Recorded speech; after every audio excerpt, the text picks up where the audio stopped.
विधायक जी के जनता दरबार में फिर एक बार आप सभी का स्वागत है। आज हम पहुंचे हैं खिजरी विधायक राजेश कच्छप के जनता दरबार में। आप जो यह तस्वीर देख रहे हैं, यह अपनी समस्या से व्यथित हो उसके समाधान के लिए कांग्रेस विधायक के दरबार में पहुंचे लोगों की तस्वीर है। सुनिए समस्या, देखिए निदान और जानिए क्या कहा विधायक राजेश कच्छप ने इनकी समस्याओं के सवाल पर।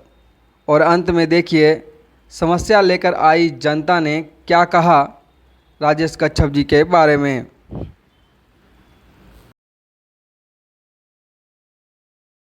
भाई समझिए, बेटा समझिए, हम लोग के थोड़ा सा कम्युनिकेशन का अभाव है। हम लोग अस्वीकार नहीं किए। हम लोग की गलती यही है कि जैसे हम एक प्रतिनिधि समझिए, भाई समझिए, हम समझा रहे हैं कि ऐसा ऐसा बात हुआ है, तो ऐसा भावना आ रहा है कि 20-21 में कुछ हुआ था जो नहीं हुआ, तो थोड़ा सा निराशा है। यही में लड़कन की भावना है कि जो सर दे रहे हैं दे दीजिए, यही गलती हम लोग के अवसर हम लोग अस्वीकार नहीं उस विषय को बनाए। फिर आप लोग का समायोजित करने का बात किया 2 विभाग में। बहुत सारी 2 विभाग में नहीं जाना चाहे उसके लिए 10% का आरक्षण के। लड़ाई तो मान लीजिए 16,000 था उनका, तो आप ही का 1600 में ही 1600 होना था, तो आप ही के बीच में कॉम्पिटिशन था। बाहर के कैंडिडेट आपके साथ में कॉम्पिटिशन में आप ही ले रहे थे। लोग का स्वीकार है। फिलहाल में हम लोग कन्वेंस किए सब आरक्षण निग्रह में जो भी कुछ विधि विभाग चाहे समय लगेगा, हम लोग के विस्तार, अभी नौकरी अनुबंध खत्म हो गया, आप लोग भी पता है, हम लोग भी जानते हैं। अनुबंध विस्तार और जो वेतन है वो दे दीजिए, बाकी इधर बाद में काम हुआ हम लोग चले जाएंगे। यही सर हम एक आए हुए थे सर, वो सहायक पुलिस वाले हाँ, तो ये लोग गलती लोगों को रियलाइज हो रहा है कि हम लोगों के वहाँ तो कोई गार्जियन है नहीं। हम लोगों को समझ में नहीं आया कि मतलब वो कमेटी क्या होता है, सरकार की कमेटी की उनकी अनुशंसा क्या होती है। जी जी, तो ये लोग उसी शर्त पे सर, मतलब उसी जो हम लोगों के बीच में जो समझौता हुआ था, ये लोग यथावत मानने के लिए, वो मानने के लिए सर ये लोग तैयार है। जी जी,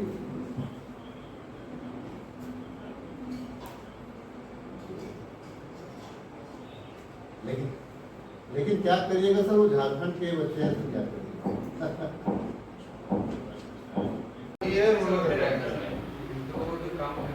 नियमावली एक बार बनता है यार, कुछ नहीं है, बहुत ज्यादा नहीं है आप लोगों का। आप लोगों का केवल जो सहमति बना है ओके हो गया, ये लोग जा रहा है, ठीक है। सरकार जब निर्णय ले लेती है उसमें फिर से अगर ये हो जाता है, तो केवल जो है अब क्या दिक्कत है, थोड़ा सा इसको नया सिरे से कैबिनेट में लाना। अभी क्या था कि वहाँ पे सीएम अनाउंस कर दो, नहीं वो नौबत नहीं है। अब जो है कि कमेटी, अब जो है कि विधानसभा का कैबिनेट कब होता है, अब कैबिनेट अभी सवाल है, जिस तरह से आप निदान कर रहे हैं, चाहे समस्या कहीं का भी हो, किसी क्षेत्र का भी हो, किसी विधानसभा क्षेत्र का हो, लगातार आपके पास लोग आ रहे हैं। कभी कोई ऐसा समस्या आपके पास आया जो लगा आपके मन में कि हम शायद निदान नहीं कर पाए? देखिए, हम लोग बड़ा आशावान लोग हैं।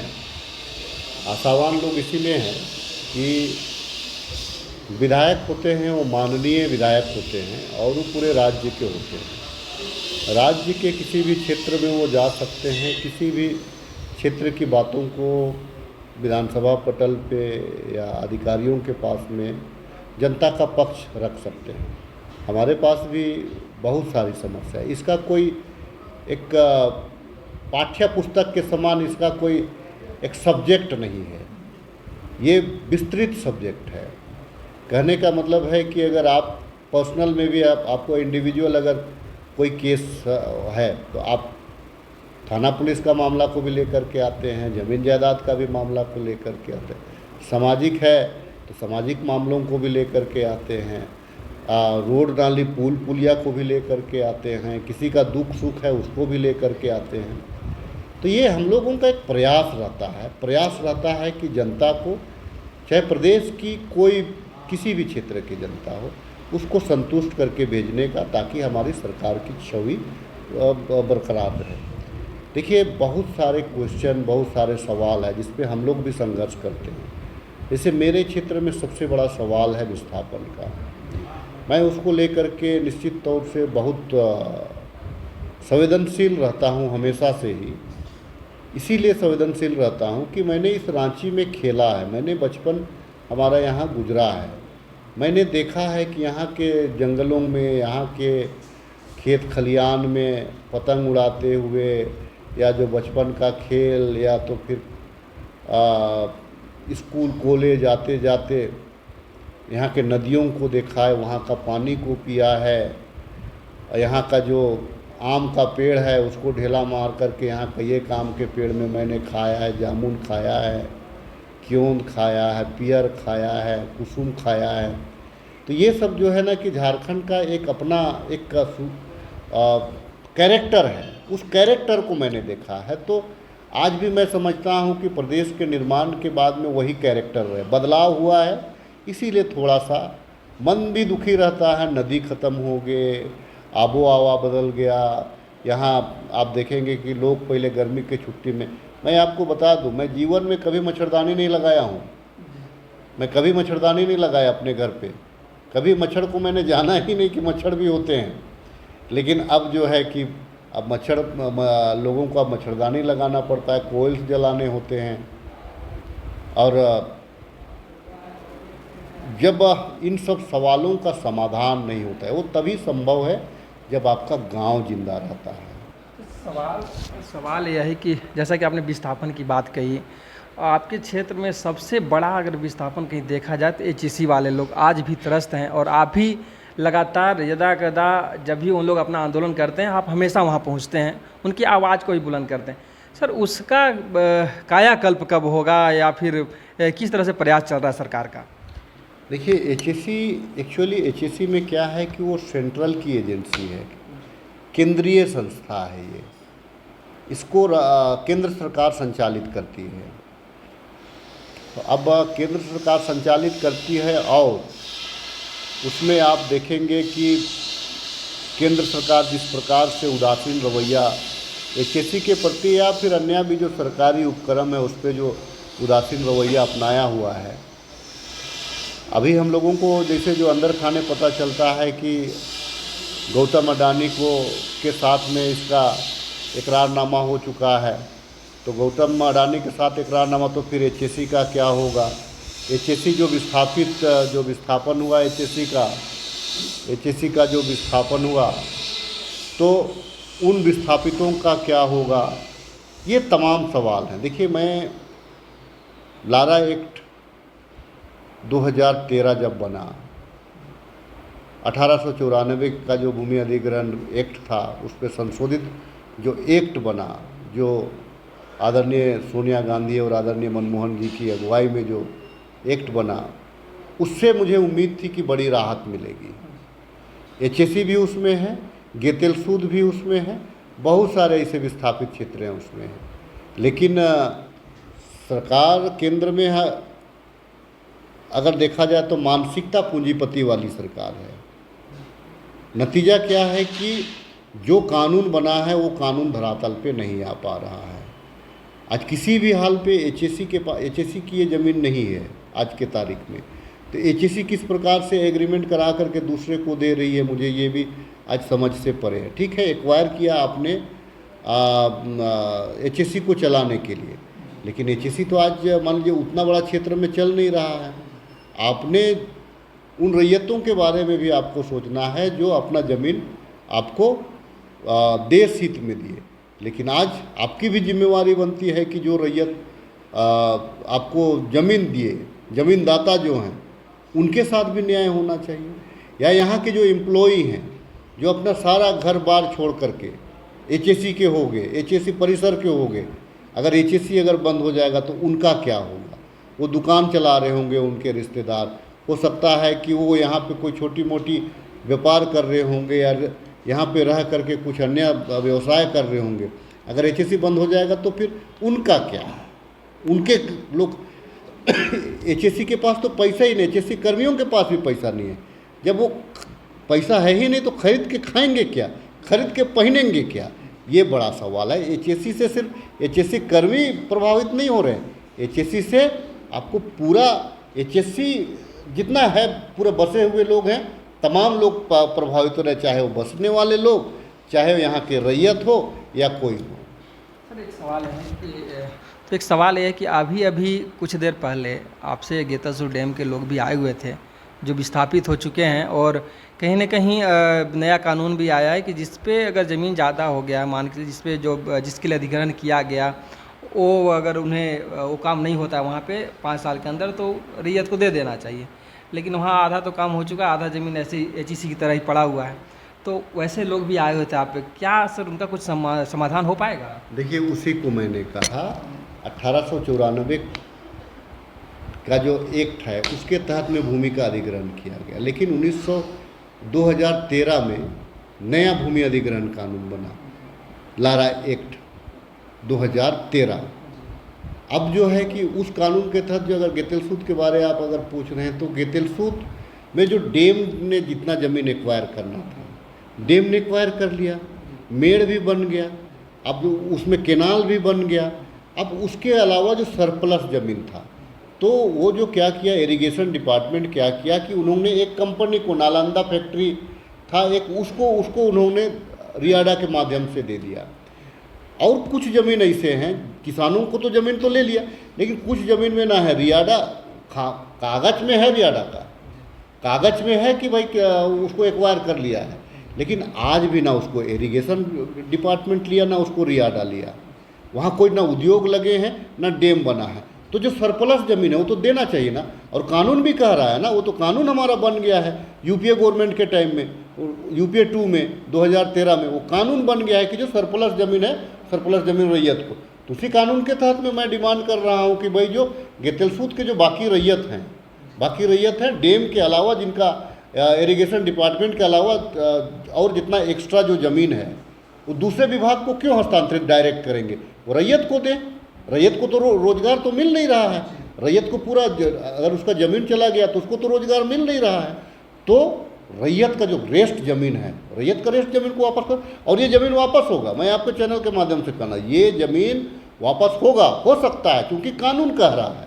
मैं कोई अपने साइड से डिमांड नहीं कर रहा हूँ, ये कानून भी कह रहा है कि उन रैयतों का ज़मीन वापस होगा। देखिए, विस्थापन का ये हाल है कि 10 डिसमिल ज़मीन में लोग 50-50 लोग रह रहे हैं, कैसे रहेंगे? जो कल के तारीख में जो यहाँ के ज़मींदार थे, यहाँ के जो बड़े बड़े भूभाग थे, उनके पास में बड़ा ज़मीन था, आज के तारीख में वो जानवर का जो घर होता है उस टाइप के जगहों पे रह रहे हैं। तो इसीलिए जो गेतलसूद के बारे जो आप कह रहे हैं इरिगेशन डिपार्टमेंट का, मैं उस ज़मीन पे पूरा पक्षधर हूँ रैयत के साथ में, और रैयत को ज़मीन मैं विधानसभा में भी इस बात को ले जाऊँगा, विधानसभा से फिर सरकार के संज्ञान में भी ले जाऊँगा, और उनका हक जो है कानून के तहत में उनका जो हक है उसको दिलवाने का काम करूँगा।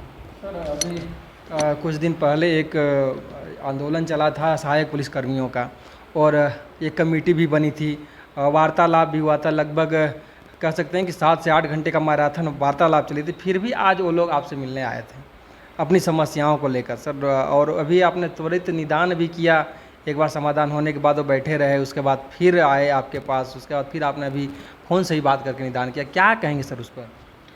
देखिए, मैं 2 चीज़ है, वो हमारे बच्चे हैं, हमारे क्षेत्र के युवक युवतियाँ हैं,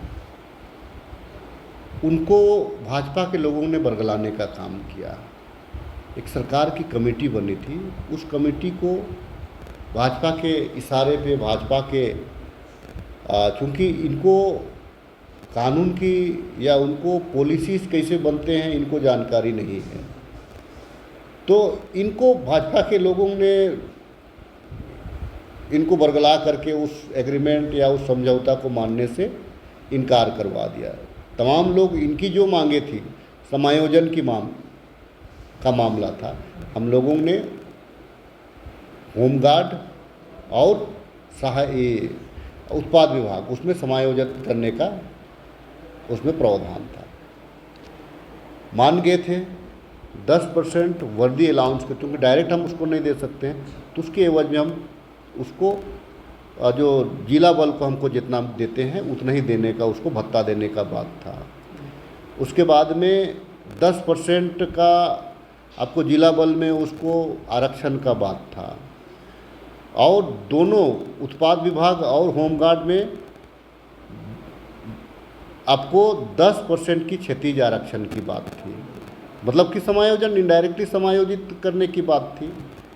अब जो है कि मानने के बाद में भी इन लोगों को बरगलाया गया, और चूंकि हम भी जान रहे हैं और ये भी जान रहे हैं कि गलत तरीके से रघुवर दास की सरकार ने इनको वर्दी पहनाया था। देखिए, कॉन्ट्रैक्ट पुलिस विभाग में नहीं होता है, लेकिन उसको नक्सल से लड़ने के लिए इन लोगों ने वर्दी पहनाने का काम किया और 8 से 10 हज़ार रुपया में बंदूक पकड़ा दिया। देखिए, ट्रेनिंग किए हुए लोग हैं ये लोग, केवल ये राइफ़ल की ट्रेनिंग नहीं किए हैं, बाकी सब ट्रेनिंग किए। केवल राइफ़ल की ट्रेनिंग करा लीजिएगा तो ये लोग आपको आरक्षी हो जाएंगे। तो हम लोग उसी तर्ज पे इन लोगों को आरक्षी बनाने की दिशा में कदम बढ़ रहे थे, लेकिन जो भी हो, इन लोगों को बरगलाया गया, ये लोग समझ नहीं पाए। आज फिर आए थे हमसे मिलने के लिए, तो मैंने भी जो उस टाइम के जो कमेटी के हमारे जो चेयरमैन थे, आदरणीय टुंडी विधायक मथुरा प्रसाद महतो जी, तो मैंने उनसे भी वार्ता की। वो भी पॉजिटिव है, इसीलिए पॉजिटिव है कि हमारी सरकार बदले की भावना पे काम नहीं करती है। वो भी पॉजिटिव है ताकि उनको जो है, क्योंकि हमारे ही लड़के हैं, हमारे ही जवान हैं, तो उनको किसी प्रकार से राहत दिया जाए। आने वाले दिनों में उम्मीद अब किया जा रहा है, जिस प्रकार से लोग पॉजिटिव बात कर रहे हैं, जिस प्रकार से इन्होंने आग्रह किया, हर गलती का इन लोगों को गलती खुद भी लोग स्वीकार कर रियलाइज कर रहे हैं, तो अब नए सिरे से एक बार मैं भी प्रयास करूंगा। और आदरणीय मथुरा प्रसाद आदरणीय विधायक जी को भी टेलीफोनिक वार्ता हुई है, मुझे लगता है आदरणीय सुदीप्तो सोनू के साथ भी इन लोगों ने शायद मुझे लगता है कि वार्ता करने का प्रयास किया था। तो जितने लोग थे उन लोगों से बात करके मुझे लगता है कि हम लोग रास्ता निकालने का प्रयास करेंगे। देखिए, हमारी सरकार वार्ता पे विश्वास करती है, हमारी सरकार काम पे विश्वास करती है, हमारी सरकार हवाई बात नहीं करती है। तो होगा, धीरे धीरे सबका होगा। यह थे विधायक राजेश कश्यप जी। आइए एक आखिरी सवाल लेते हैं इनसे कि वर्तमान में जहां संभावनाएं बन रही है कि समय से पहले चुनाव की बातें सामने आ रही है, चुनाव के लिए विधायक जी कितने तैयार हैं और कितनी तैयार है कांग्रेस पार्टी? सर, क्या कहेंगे जिस तरह संभावनाएं बन रही है, कितने तैयार हैं आप लोग? देखिए, मैं रोज़ चुनाव लड़ता हूँ, मैं क्षेत्र में रोज़ चुनाव लड़ता हूँ। चुनाव क्या है? लोगों के साथ में लोगों की समस्याओं का समाधान करना, लोगों के सुख दुख में भाग लेना, यही है विधायकों का, या यही है जनप्रतिनिधि का काम। क्षेत्र का विकास करना, क्षेत्र के विकास के प्रति गंभीर रहना, क्षेत्र की समस्याओं का समाधान करना, और लोगों के साथ में जो संपर्क है, उस संपर्क को बरकरार रखना। हमारे कार्यकर्ता भी तैयार हैं, मैं भी तैयार हूँ। सरकार, केंद्र सरकार नफ़ा नुकसान के आधार से वो चुनाव कराना चाह रहे, लेकिन जब कराए उनको मुंह की खानी पड़ेगी। यहाँ तो आएगा फिर से हेमंत सोरेन जी की सरकार, इंडिया गठबंधन की सरकार आएगी। पूरा कांग्रेस पार्टी, पूरा कांग्रेस कुनबा, पूरा कांग्रेस के कार्यकर्ता तैयार हैं। आपको जब कराना है आप कर लीजिए, कल परसों आपको जब चाहिए आप चुनाव करा लीजिए, क्योंकि चुनाव के लिए कोई एक्स्ट्रा कुछ करना नहीं होता है, चुनाव के लिए काम करना पड़ता है। और हमारी सरकार ने बेहतरीन काम किया, चाहे वो अबुआ आवास हो, चाहे वो सर्जन पेंशन हो, चाहे मुख्यमंत्री मैया सम्मान योजना हो, चाहे हमारा छात्रों को जयपाल सिंह परदेसी छात्रवृत्ति योजना हो, चाहे हमारा किसानों का 2 लाख का ऋण माफ़ी हो, चाहे हमारा तमाम झारखंड वासियों का 200 यूनिट बिजली माफ हो, चाहे हमारे जो युवाओं को 90%, 75% और 40% अनुदान पे उनको व्यापार के दिशा में कल्याण विभाग से उनको मदद करने की बात हो, तमाम विषयों पे हम लोगों ने काम किया है। वक्त कम मिला, कोरोना काल में 2 साल गया, 3 बार सुखाड़ आया, के बावजूद भी सुखाड़ में भी हम लोगों ने किसान के साथ खड़ा होने का काम किया। अब भी आज भी जितना सरकार से बढ़ जो समय था हम बेहतर किए हैं, और आने वाले दिनों में इससे भी बेहतर करेंगे। और आपको मैं बता दे रहा हूँ, हमारा टारगेट है कि झारखंड प्रदेश में कोई भी घर कच्चा ना रहे, तमाम लोग पक्के मकान पे रहें, कोई भी असहाय व्यक्ति निसहाय ना रहे। इसीलिए हम लोगों ने उनको सम्मान राशि, चाहे वृद्धा पेंशन के माध्यम से, यूनिवर्सल पेंशन के माध्यम से, चाहे हमारी बहनों को सम्मान देने के लिए मैया योजना के माध्यम से, चाहे हमारे बेरोजगार और हमारे जो मजदूर वर्ग हैं, किसान वर्ग हैं, गरीब लोग हैं, उनको हम अगवा आवास के माध्यम से सरकार बेहतर काम कर रही है। काम के बदौलत सरकार वापस आएगी। झारखंड की जनता को सरकार पे विश्वास है, हेमंत जी का नेतृत्व पे विश्वास है। निश्चित मानिए सरकार 2024 में कभी भी चुनाव हो, सरकार तो आएगी, इंडिया गठबंधन का ही सरकार आएगी, हेमंत जी की अगुवाई में ही सरकार बनेगी। और मैं जहाँ जहाँ कांग्रेस की सरकार है, आदरणीय राहुल गांधी जी का हमेशा टास्क रहता है हर स्टेट को कि किसानों को बड़ी राहत दीजिए। हर स्टेट में जहाँ जहाँ हमारी सरकार है, किसानों का ऋण माफ़ी हुआ है। झारखंड प्रदेश में भी किसानों का ऋण माफ़ी हुआ है। तो अभी आपने देखा कैसी कैसी ज़रूरतमंद जनता कांग्रेस विधायक राजेश कच्छप के जनता दरबार में पहुंचती है और कैसे त्वरित निदान होता है। वहीं हमने उनके जनता दरबार में आई समस्याओं, चुनाव, सहायक पुलिसकर्मी सभी के बारे में सवाल किए और उसका विधायक राजेश कच्छप ने मुखरता से जवाब दिया। और आइए अब सुनते हैं वहां पहुंची जनता ने विधायक जी से मुलाकात के बाद क्या कहा। पहले सुनिए गेतलसूत डैम के विस्थापितों की जुबानी, उसके बाद सुनिए सहायक पुलिसकर्मियों ने क्या कहा। कहाँ से आए आप? गेतलसूत से। गेतलसूत, क्या मामला है आपका? विस्थापित कर लेके आए हैं जी। किस तरह का मामला है? मामला यह है कि हम डैम को दिए हुए थे ज़मीन, डैम बांध के लिए। तो डैम बांध के लिए तो हम दिए थे उपयोग के लिए, वो अपना जितना उपयोग करना था कर लिए और लास्ट में कर दिए हैंड ओवर आपका रियाडा को। तो रियाडा को क्यों दिए हैं हम जानना चाहते हैं ना। और वो तो नहीं था कि डैम का बांध जो बना, जितना बन गया और जो बचता है रैयती का जो ज़मीन अपना जो भी किए और उसको वापस कर दिया रैयती को। तो आप जब ज़मीन दिए थे तो उसका मुआवजा भी लिए होंगे ना? जिन्हें कुछ मिला था कुछ नहीं मिला, अभी तक तो कोई पते नहीं चला हम लोग को। जी नहीं, मतलब मुआवजा का याद भी नहीं होगा कि कितना मिला कि हम लोग तो थे ही नहीं। अभी अभी हम जाने हैं कि मेरा ज़मीन वहाँ पर ही है जिसमें आपका डैम अधिग्रहण कर लिया है, जिसमें जो बचा हुआ है मेरा ज़मीन उसको रियाडा आपका लीज कर दे रहा है किसी को। तो रियाडा आप ज़मीन दिए किसको थे, कौन सी कंपनी को? डैम बांध को बनाने के लिए दिए थे। सरकार को ही दिए थे ना? जी जी, सरकार को दिए थे। तो रियाडा भी क्या प्राइवेट संस्था है? ये हमको मालूम नहीं, हम उसके विषय में क्यों जानेंगे। हम डैम बांध को दिए हैं, मेरा कुछ ज़मीन पूरा चला गया। अभी 12 डिसमिल में हम लोग करीब 150 परिवार रहते हैं। अब बताइए, आप किसी न किसी को बसा दीजिएगा, किसी को तरक्की कर दीजिएगा और हम लोग रहने के लिए जगह नहीं है मेरे पास, हम कैसे करेंगे बताइए। तो फरियाद लेके कहाँ पे आए आप? हम विधायक जी के पास आए हुए हैं जी, राजेश कच्छप जी के पास। क्या लगता है ये पूरा कर पाएंगे? आपकी उम्मीद? जैसा आश्वासन दिए उस हिसाब से तो हमको लग रहा है कि पूरा हो जाएगा जी।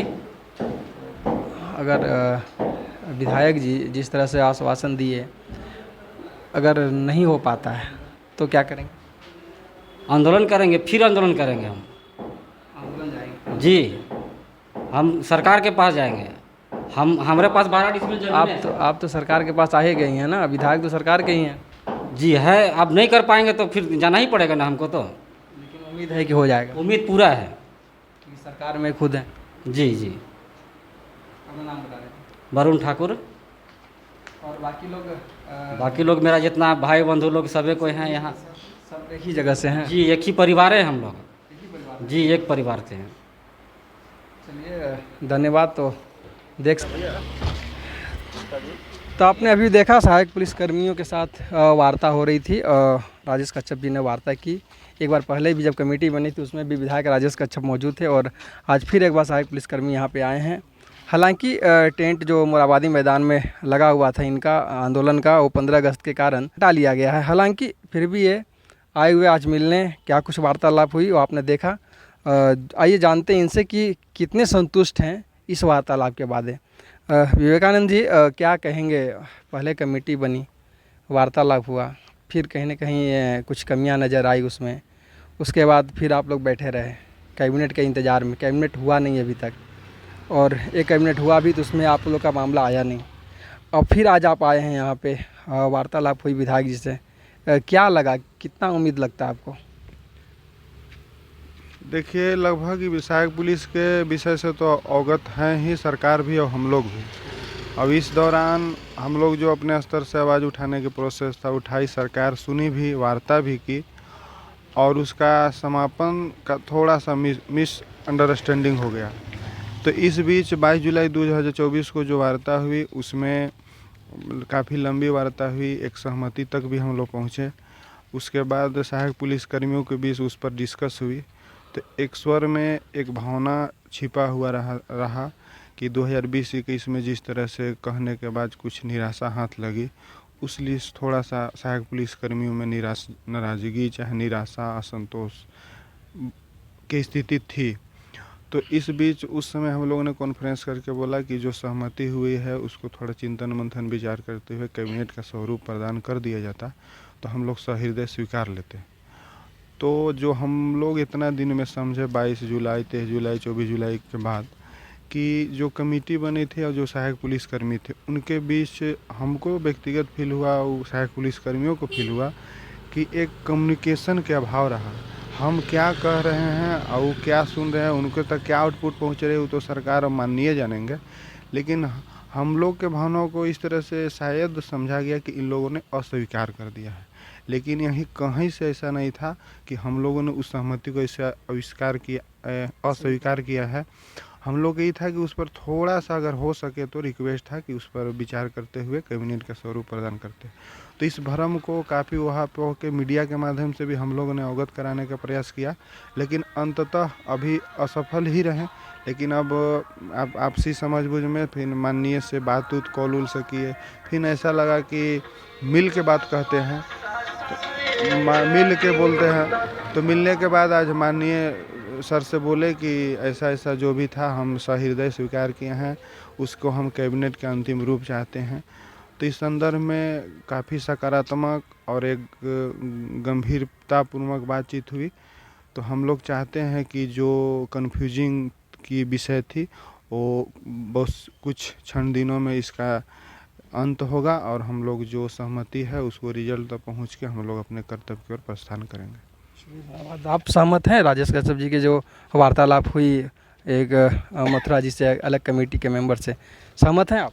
हाँ, हम लोग सहमत हैं, क्योंकि उस समय भी सहमत थे और आज भी सहमत है। बस एक वार्ता का जो कम्युनिकेशन होता है, जो वार्ता आदान प्रदान होता है, हम समझा नहीं पाए, वो समझ नहीं पाए, वो समझाएं तो हम अपने लोगों को नहीं समझा पाए। इस थोड़ा सा कमी के चलते बात को हम लोग नहीं क्लियर कर पाए, लेकिन सहमति है। और अभी सरकार में सत्तारूढ़ दल के विधायक हैं, करना इन्हीं लोग को है। इन्होंने लोग समझा अपने बच्चों का दर्द को और महसूस दिलाया कि टेंशन मत लो, हम आपके अगर गार्जियन हैं तो तकलीफ हम ही दूर करेंगे, ऐसा फीलिंग हुआ। और अच्छी वार्ता हुई है। और सीनियर जो हम लोग के विधायक वार्ता में जो अध्यक्ष थे मथुरा दा, उनसे वार्ता हम लोग के सामने हुई। तो अब लगता है कि नेक्स्ट कैबिनेट में हमारी मांगों पर सरकार पूरा कर देगी। जो सहमति बना था हम लोग अपने गृह जिला को चले जाएंगे। ये मतलब सहमति बनी है। क्या लगता है, हल्का सा मिस अंडरस्टैंडिंग हुई और उसी का नतीजा था कि आप लोगों को दोबारा राजेश कश्यप जी के पास आना पड़ा? देखिए, ये तो हम पहले भी बोले थे कि बीच में जो वार्तालाप होती है तो किसी को समझने में या समझाने में थोड़ा सा वो अलग हो जाता है। तो यही मिस अंडरस्टैंडिंग की वजह से आज हम लोग सर के पास आए दोबारा, और चाहे कि उस वार्ता को जो है वो हमें फल दे दे उस वार्ता का, और जो नेक्स्ट कैबिनेट है उसमें पास हो जाए। संतुष्ट हैं आप? संतुष्ट का तो एक है कि गार्जियन है, अब सही हो या गलत हो वो तो समझाएंगे, और हम बच्चे हैं, थोड़ा मिस्टेक हो जाता है हम लोगों से भी, अब आगे जो होगा वो तो पता चलेगा ही। मतलब अभी जो वार्ता हुई उससे संतुष्टि तो मिली ना कि हाँ भाई कुछ जहाँ नहीं था वहाँ कुछ तो आया सामने? हाँ, वो तो है कि कुछ बात क्लियर हुआ, उन लोगों में जो गलतफहमी थी वो दूर हुआ, हम लोगों में जो गलतफहमी थी वो दूर हुआ। वो तो है कि बस। क्या कहिएगा? अभी हम कहेंगे, जैसे कि अभी वार्ता हुआ माननीय विधायक राजेश सर से, तो जो भी कन्फ्यूज़न था वो दूर हुआ। और हम सरकार से, माननीय मुख्यमंत्री महोदय से हम कहना चाहेंगे कि हमारी जो भी मांगे है, जो सहमति बनी हुई है हमारी मांगों में, उन मांगों को जल्द से जल्द, आशा उम्मीद करते हैं कि सरकार आने वाले कैबिनेट जो है उसमें वो प्रस्ताव ला के उसको प्रस्ताव पारित करे, तो हम लोग अच्छे ढंग से सरकार का स्वागत करते हुए अपने गृह जिला जाकर ड्यूटी करेंगे। मतलब कैबिनेट में अगर आ जाता है तो लगेगा कि हाँ कुछ अच्छा हुआ और खुशी खुशी हम घर वापस आए। जी, जिस तरह से आज हम लोग आए हैं और विधायक जी से आज हम लोग का बात हुआ है, इससे साफ पता चला है और एक स्वच्छ और अच्छा बर्ताव हुआ है। और सरकार जल्द से जल्द हम लोग को 15 अगस्त का तोहफा देने जा रही है, ये हमको पूर्ण विश्वास है। 15 अगस्त का तोहफा देने जा रही, पूर्ण विश्वास है। आप कहाँ से? लातेहार जिला। लातेहार से। क्या लगता है कितना उम्मीद जगह हो जाएगा? जैसा बात हुआ उससे तो उम्मीद जगह है और लगता है कि अगला कैबिनेट में हम लोग का जो सहमति बनी थी वो लागू होगा प्रस्ताव। धन्यवाद।